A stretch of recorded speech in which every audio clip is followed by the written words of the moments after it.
Doctor. சொல்லுங்க கவிதா. இந்த ஃபைல்ல நீங்க கொஞ்சம் சைன் பண்ணணும். நீங்க சைன் போட்டா இன்னைக்கே அனுப்பிடலாம். ஷூர்.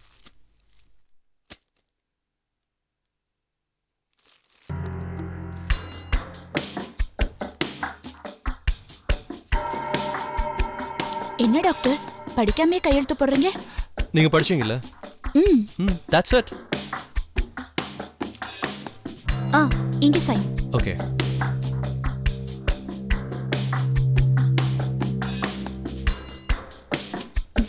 Thank you doctor. தேங்க்யூ.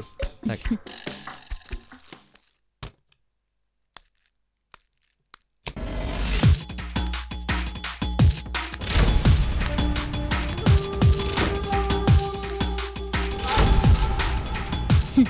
முட்டாள், படிச்சு பார்க்காமையே கையெழுத்து போட்டுட்டான். கவிதா, நீ நாடகத்துல மட்டும் வில்லி இல்லடி, நிஜ வாழ்க்கையில வில்லி தான்.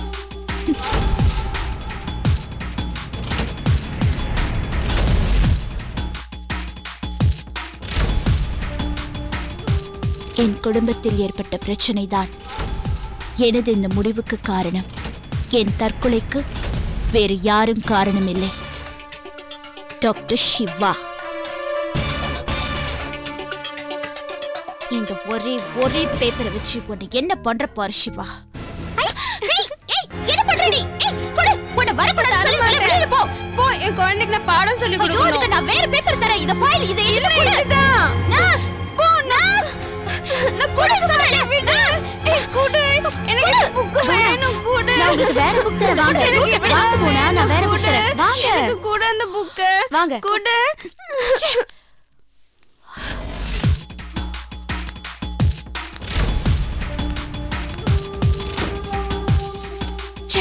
சிவாக்கு கூட நான் பயப்படல. ஆனா இவளை பார்த்தாலே எனக்கு பயமா இருக்கு. நல்ல வேளை இந்த லெட்டரை கிடைக்காம விட்டாலே.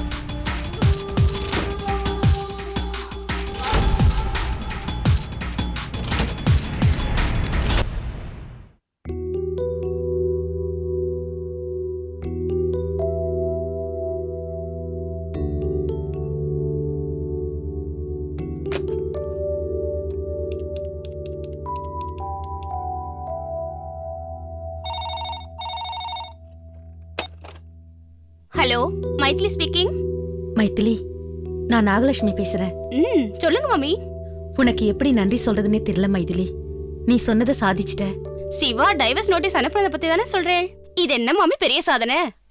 ஆமா மைதிலி, நீ சிவா கிட்ட பேசினதுக்கு அப்புறம் தான் சிவா மனசு மாறி டைவர்ஸ் நோட்டீஸ் அனுப்பியிருக்கான். அவன் அனுப்பின அந்த டைவர்ஸ் நோட்டீஸ் வீட்டுக்கு வந்துருச்சு. நாகு, யார் கூட போன்ல பேசுற? என் ஃப்ரெண்டு கூட. ஹலோ மைதிலி, நான் பாருவோட அப்பா பேசுறேன். சொல்லுங்க அங்கிள். நீ உடனே எங்க வீட்டுக்கு வா. நான் எதுக்கு உங்க ஆத்துக்கு வரணும்? விஷயமா தான். நீ இங்க வரலனா நான் அங்க வர வேண்டியிருக்கும். வேண்டாம் வேண்டாம், தோ நானே வந்துடுறேன்.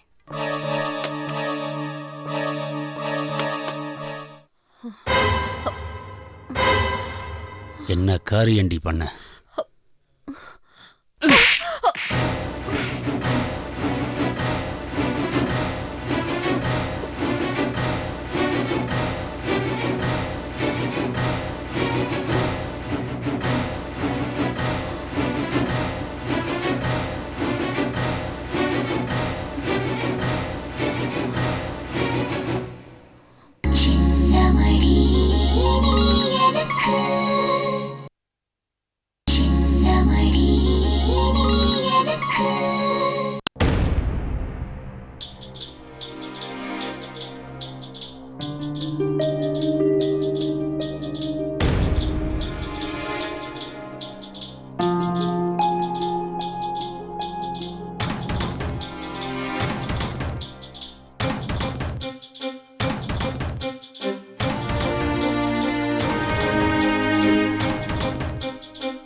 வெயிட் பண்ணுங்க, இதோ வந்துடுறேன்.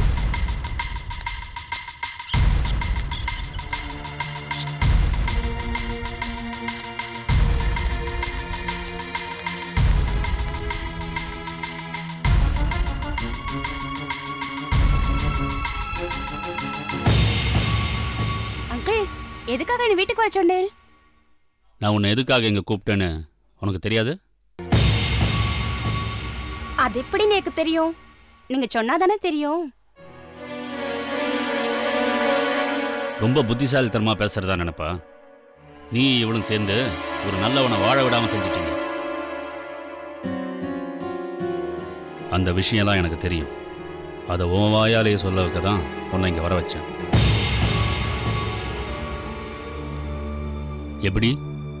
நீயா சொல்றியா இல்ல? வேண்டாம் வேண்டாம், நானே சொல்லிடுறேன். ஒரு நாள் நாகு மாமி எங்க ஆத்துக்கு வந்திருந்தா.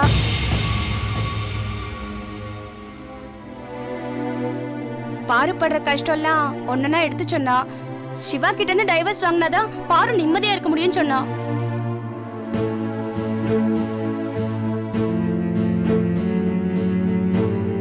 பொம்மநாட்டி மனசொல்லியோ பட்டுன்னு இழகிட்டு.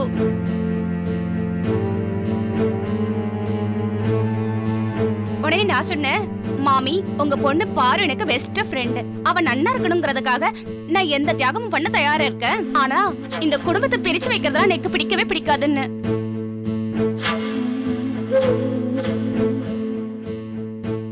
இருந்தாலும் பாரு கஷ்டப்படக்கூடாதுங்கிறதுக்காக அதை செய்யறேன்னு சொல்லிட்டு ஒரு ஆட்டோவை பிடிச்சுட்டு நேரா சிவா ஹாஸ்பிட்டல் போனேன். அங்க சிவா இல்ல.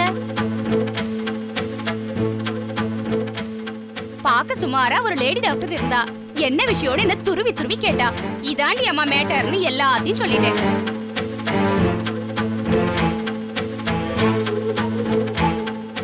அதோட நிறுத்திட்டா எடுத்த காரியம் முடியாம போயிடுமே. அதான் ஒரு வக்கீல பார்த்து டைவர்ஸ் நோட்டீஸ் ரெடி பண்ணி அதை எடுத்துட்டு போய் சிவா கிட்ட கொடுத்தேன். சிவா கொஞ்சம் கூட ஹெசிடேட் பண்ணாம பட்டுன்னு கையெழுத்து போட்டு என்னட்ட கொடுத்துட்டா.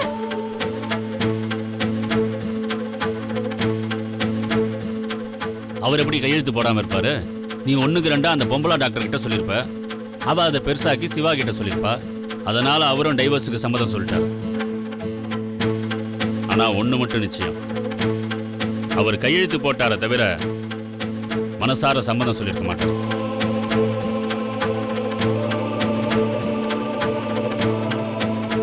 என்ன செய்யறது? அவரோட நல்ல மனசை இந்த வீட்டுல நான் புரிஞ்சுக்கிட்ட அளவுக்கு வேற யாருமே புரிஞ்சுக்கல.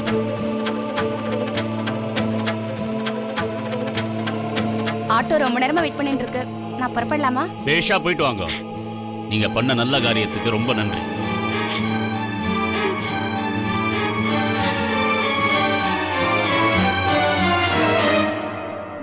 நாகு, நீ யாரோட வாழ்க்கையில விளையாடிக்கிட்டு இருக்க தெரியுமா? பெத்த பொண்ணோட வாழ்க்கையில.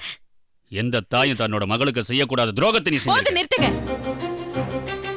குலகோத்திரம் தெரியாத ஒருத்தனை கூட்டிட்டு வந்து நீங்க தானே நம்ம பொண்ணு கல்யாணம் பண்ணி வச்சீங்க.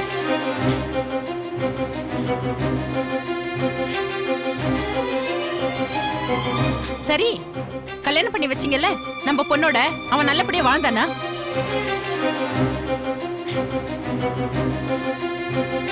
இவன் முன்னாடி நல்லவ மாதிரி நடிச்சிட்டு ஷைலஜாவோட ஹாஸ்பிட்டல்ல ஓட்டம் போட்டோம்.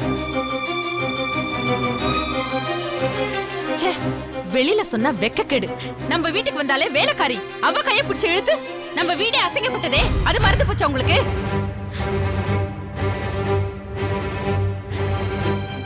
கோயம்புத்தூர் போறேன்னு சொல்லிட்டு உள்ளூர்லயே ஒரு பொண்ணு பின்னாடி சுத்திட்டு இருந்தாரே, அது மறந்து போச்சு உங்களுக்கு?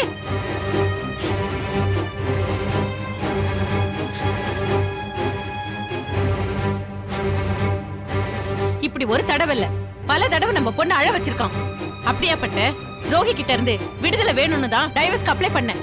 நான் நம்ம பொண்ணுக்கு நல்லதா பண்ணிருக்கேன். ஆனா நீங்க எவனோ ஊர் பேர் தெரியாதுன்னு கூட்டிட்டு வந்து கல்யாணம் பண்ணி வச்சு நம்ம பொண்ணோட வாழ்க்கையை கெடுத்துட்டீங்க. என்ன சொன்ன?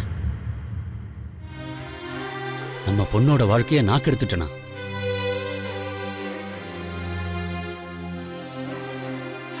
நாகலட்சுமி, இதுவரைக்கும் உங்களுக்கு தெரியாத உண்மைகளை என்ன சொல்ல வச்சுட்ட.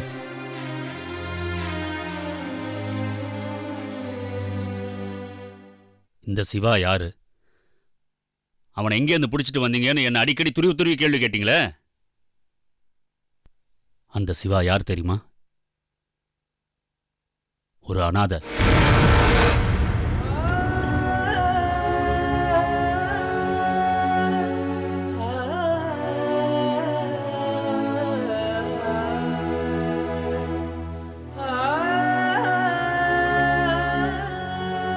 அனாதையை கொண்டு வந்து இந்த வீட்டு மருமகன் ஆகிட்டேனேன்னு பார்க்குறீங்களா?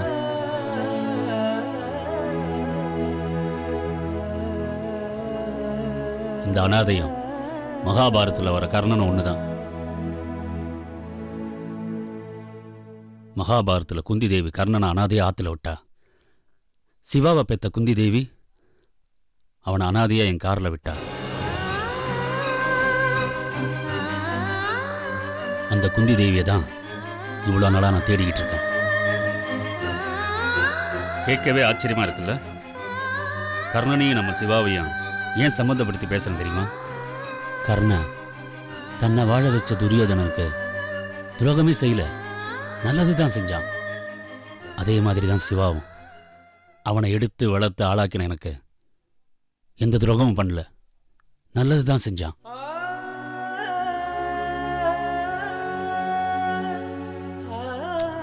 பாவம் சிவா என்னோட கார் பின் சீட்ல அனாதையா கிடந்தான். அவனை பார்த்ததும் எனக்கு என்ன செய்யறதுன்னே தெரியல.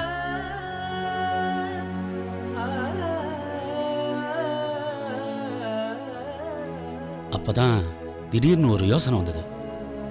நேரா சாரதா அக்கா கிட்ட போய் நடந்ததை சொன்னேன். அவங்களும் சிவாவை தன்னோட ஆசிரமத்திலேயே வச்சு வளர்க்குறேன்னு சொன்னாங்க. சிவா நல்லா படிக்கிறான்னு தெரிஞ்ச உடனே அவனை டாக்டருக்கு படிக்க வச்சேன்.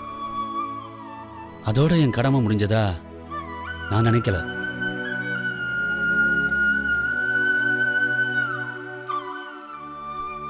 அவன் எங்க தன்னை ஒரு அனாதை நினைச்சிட போறானோன்னு என் மருமகனாவே அவனை ஏத்துக்கிட்டேன். பாரு, சிவாவுக்கு அப்பா அம்மான்னு சொல்லிக்க இந்த உலகத்துல யாருமே இல்லை.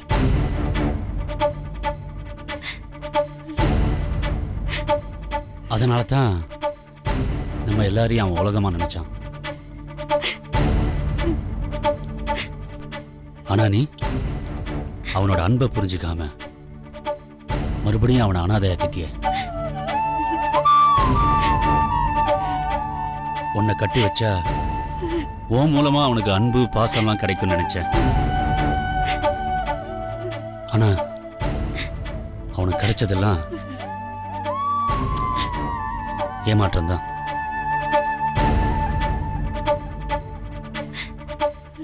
எல்லாம் என் தப்பு தான்.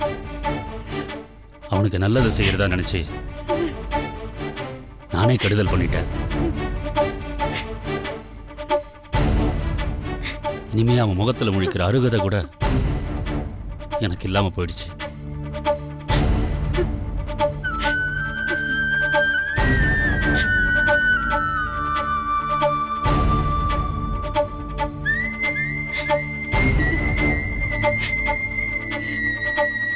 பாரு, நீ பண்ண தப்புக்கு ஆயுசு பூரா அவன் காலடியிலேயே விழுந்து கிடந்தாலும் உனக்கு மன்னிப்பே கிடையாது.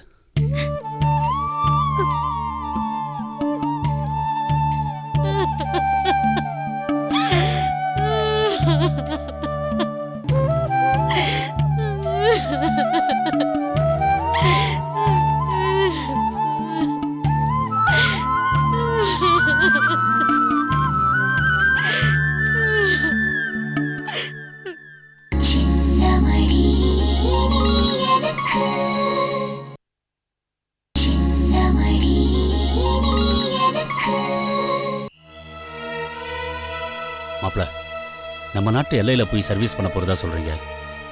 எங்களெல்லாம் விட்டு பிரிஞ்சு அவ்வளவு தூரம் போகணுமா? சாரி மாமா, என் மனசுல இருந்த கசப்பு இந்த ஆஃபர் வந்தோடனே என்னை ஒத்துக்க வச்சிருச்சு. பார்டர் ஏரியால டிஃபென்ஸ் கேம்ப்ல ஒரு சைக்காட்ரிஸ்ட் தேவைன்னு நியூஸ் கேட்டோன்னே நாங்க போய் ஃப்ரீயா சர்வீஸ் பண்றதுன்னு முடிவு பண்ணிட்டேன் மாமா. அவ்வளவுதான். ரொம்ப அவசரப்பட்டீங்க. வெட்டிங் டேக்கு புடவை அனுப்பினது, அது திரும்ப வந்தது, அதனால தான் நீங்கள் எல்லைக்கு போக முடிவு பண்ணது. இதெல்லாம் இப்போ நீங்கள் சொல்லி தான் எனக்கு தெரியும். மாமா, பாருவுக்கு கோவம் குறைஞ்சிருக்கும்னு நான் தப்பு கணக்கு போட்டேன். இல்லை மாப்பிள்ள, கோபம் குறைஞ்சிருக்கு. ஆனால் நிச்சயமா பாரு புடவையை திருப்பி அனுப்பியிருக்க மாட்டா. அனுப்பியிருக்கா மாமா. அந்த விரக்தியிலும் கசப்புலையும் தான் நான் மைதிலி கிட்ட டைவர்ஸ் நோட்டீஸ்ல கையெழுத்து போட்டு கொடுத்தேன். உங்களுக்கு தெரியாது மாப்பிள்ள, பாரு இப்போ தான் தப்பு பண்ணிட்டோமோன்னு ஃபீல் பண்ண ஆரம்பிச்சிருக்கா. அப்படி இருக்கிறவ புடவைய திருப்பி அனுப்புவாளா? இல்ல மாமா, அவளுக்கு என் மேல இருக்கிற கோவம் கொஞ்சம் கூட குறையல. இல்ல மாப்பிள, மைதிலி வந்தது, டைவர்ஸ் நோட்டீஸ்ல கையெழுத்து வாங்கினது எல்லாமே உங்க அத்தை செஞ்ச வேலை. பாருக்கு எந்தவித சம்பந்தமும் கிடையாது. இப்போ புடவை திரும்பி வந்தது கூட உங்க அத்தை வேலையா தான் இருக்கும். எது எப்படியோ மாமா, காலம்தான் இந்த காயத்தெல்லாம் ஆத்தணும். என்ன மாப்பிள்ள இது? காயம் இப்போ ஆறிக்கிட்டு தான் வருது. இந்த சமயத்தில் நீங்கள் இப்படி ஒரு முடிவு எடுத்திருக்கீங்களே? ஒரு பிரிவு இப்போ தேவைப்படுது மாமா. என்னால் இங்கே இருந்துக்கிட்டு வேலையில் கவனம் செலுத்த முடியல. வினோத அப்பப்போ பார்க்காம இருக்க முடியல. அதுக்கு இதான் வழின்னு நீங்கள் நினைக்கிறீங்களா? தெரியல மாமா. என் மனசில் இருக்க கசப்புக்கும் குழப்பத்துக்கும் ஏதாவது ஒரு வழியை நான் முயற்சி பண்ணி தானே ஆகணும். நான் மறுபடியும் உங்களை கெஞ்சி கேட்டுக்கிறேன், நீங்கள் எங்கேயும் போக வேணாம். உங்கள் அத்தையை நான் ஏற்கனவே கண்டிச்சாச்சு. பாருக்கிட்ட எல்லா விஷயத்தையும் எடுத்து சொல்கிறேன். தயவு செஞ்சு இங்கேயே இருங்க மாப்பிள்ள. சீக்கிரமே நல்ல காலம் பிறக்குன்னு எனக்கு நம்பிக்கை இருக்கு. சாரி மாமா, அது எனக்கு கொஞ்சம் கொஞ்சமா குறைஞ்சிக்கிட்டு வருது. அது இன்னும் குறையாம இருக்கணும்னா அதை பத்தி நினைக்காம இருக்கணும். அதை பத்தி நினைக்காம இருக்கணும்னா நான் உங்களை எல்லாம் விட்டு கொஞ்சம் தூரம் போய் தான் ஆகணும். ப்ளீஸ் மாமா, என் முடிவுல இருந்து என்னை மாத்த ட்ரை பண்ணாதீங்க மாமா.